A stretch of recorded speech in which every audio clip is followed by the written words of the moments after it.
कहता। अतिक्रमण, ITC, Marlboro वो काउंटर देती हैं। किसके हैं वो काउंटर? इसकी जांच हो। पैसे वाले लोग काउंटर खरीद के हमारे को वहाँ खड़ा करते हैं। हम चौकीदारी करते हैं काउंटरों की और पैसा किसी और की जेब में जाता है। ये रोक लगेगी और वो काउंटर सारे के सारे उठेंगे। ये हमारा जुनून है। अतिक्रमण के नाम पे आरएस बाट को सड़क पे खाली चलती रहनी दिखाई देती है, लेकिन इफ्को चौक से लेकर उद्योग विहार से लेकर पूरे गुड़गांव के मॉल के अंदर आईटीसी मार्लबोरो के काउंटर खड़े हैं डिस्प्ले, वो इसको दिखाई नहीं देते। जेल में जाएगा, हम लड़ेंगे उस दिन तक। हम कमिश्नर को भी कहना चाहते हैं कि हम आपकी बातों में आने वाले नहीं हैं। आप जल्दी से जल्दी इस मीटिंग का जो अब की बार टाइम रखा है, आप दूसरे काम को छोड़कर इसको करिए। क्यों? क्योंकि आप बाउंड हैं, देश के कानून से बाउंड हैं। अगर आपको गवर्नर भी मीटिंग में बुलाता है तो आप इस तारीख को ये कह करके कि ये पार्लियामेंट द्वारा पारित कानून की मैंडेशन के कानून है और इसको मैंडेटरी मीटिंग को करना जरूरी है, आप वहाँ से अपनी छुट्टी लेकर इस मीटिंग को करिए। ये भी हम कहना चाहते हैं। और जब ये मीटिंग होगी, जब इसमें मीटिंग में अधिकारी होंगे, जब इस मीटिंग में पुलिस कमिश्नर बैठेगा, जब इस मीटिंग में जीएमडीए का सीओ बैठेगा, जब इस मीटिंग में गुड़गांव के टॉप ऑफिसर, जो सारे डिपार्टमेंटों के टॉप ऑफिसर हैं, वो जब यहाँ बैठेंगे तो इस मीटिंग का फैसला 75,000 रेडी वालों के हक में हम लेकर आएंगे। ये वादा है आप। उस टीवीसी के मेंबर हो सकता है अधिकारी उनको ये कहते हो तेरे बेटे के लिए एक रेडी दे दे, तेरे रिश्तेदार को एक रेडी ले ले, तेरे को क्या चाहिए मैं दे दूंगा।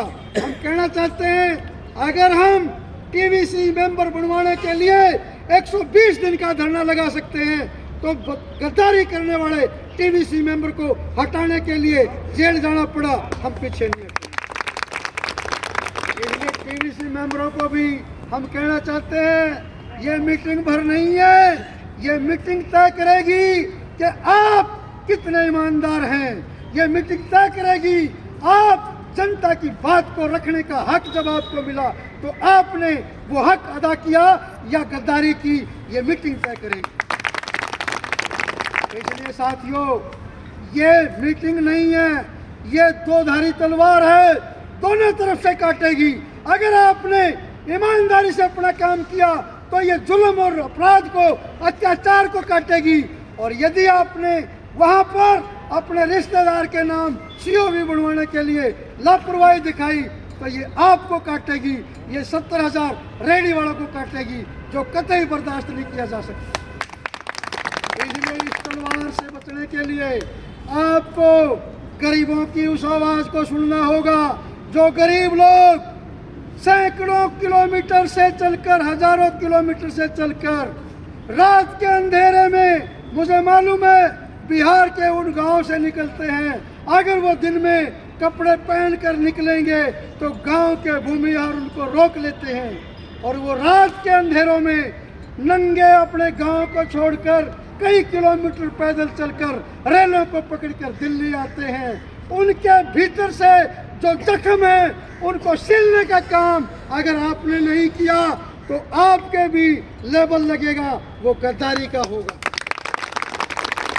इसलिए आप सभी साथियों को ये कहते हुए कि आपको नजर रखनी है अपने आसपास के कार्यकर्ताओं पर, आपको नजर रखनी है जो ये कहता है कि तुझे यूनियन में जाने की जरूरत नहीं, तुझे मैं क्या भी दिलवा दूंगा। हाँ, बिल्कुल तुम दिलवा दोगे, लेकिन जब तुम दिलवाओगे और रोज मेरा खून लेने कोई आएगा, जब कोई सुआ लेकर के मेरा खून निकालने आएगा, तब तुम क्या करोगे? ये बात आपको पूछना है। ये बात आपको पूछना है कि जो लोग 1-1 लाख रुपया अपने बच्चों की फीस देते हैं और रेहड़ी वालों को धमकाते हैं, उनकी जगह जेल में होगी, ये भी हम कहना चाहते हैं। जो पैसे के बल पे हमारे को अपने काउंटरों पे खड़ा करते हैं, उनको भी जेल में जाना होगा।